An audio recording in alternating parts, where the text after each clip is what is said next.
किसी ने क्या खूब कहा है कि इंसान सुनता है मन भर, सुनने के बाद प्रवचन देता है टन भर और खुद ग्रहण करता है कण भर। नमस्ते दोस्तों, मैं हूँ पूनम शेखावत। एक गरीब आदमी एक बार घूमता घूमता एक राज्य की राजधानी में पहुंच गया। जिस दिन वो वहां पहुंचा उस दिन वहां समारोह हो रहा था, उत्सव चल रहा था। उसने पूछा लोगों से कि भाई यह क्या चल रहा है।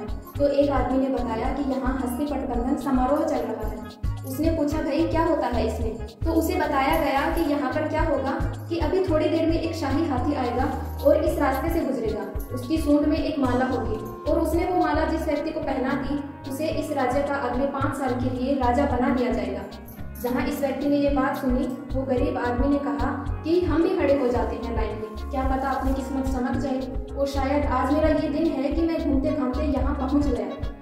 वो भी खड़ा हो गया लाइन में। जैसे ही वो हाथी आया, शायद उस दिन प्रभु को यही मंजूर था, यही कृपा थी कि वो हाथी आया, उसकी सूंड में माला थी। उसने वो माला उस गरीब आदमी को पहना दी और जैसे ही माला उसके गले में डली, लोग जयकारे लगाने लगे कि क्या बात है, हमें अपना अगला राजा मिल चुका है।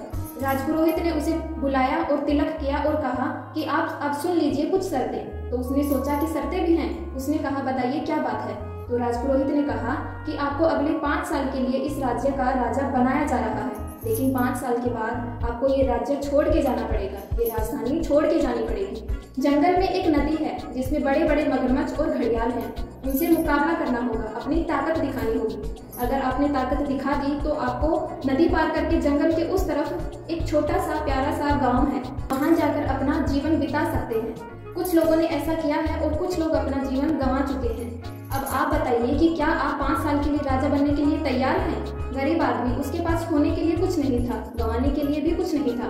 उसने अपने जीवन को सोचा, अपनी लाइफ को सोचा। उसने कहा सही है, 5 साल तो राजा रहेंगे, फिर कुछ डिसाइड कर लेंगे, कुछ ना कुछ तो होगा।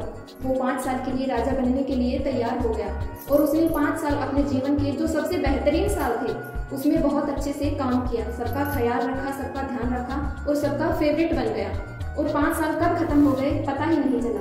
विदाई का दिन आ गया, लोगों की आंखें भर आई कि इतना अच्छा राजा हमें छोड़कर जा रहा है। लोग रोने लगे कि इस बेचारे को अब यातना सहनी पड़ेगी। वो नदी जो उसमें मगरमच्छ और घड़ियाल सब मिलेंगे, क्या पता मर न जाए। ढोल नगाड़ों के साथ में विदाई हुई, जंगल में पहुंचे।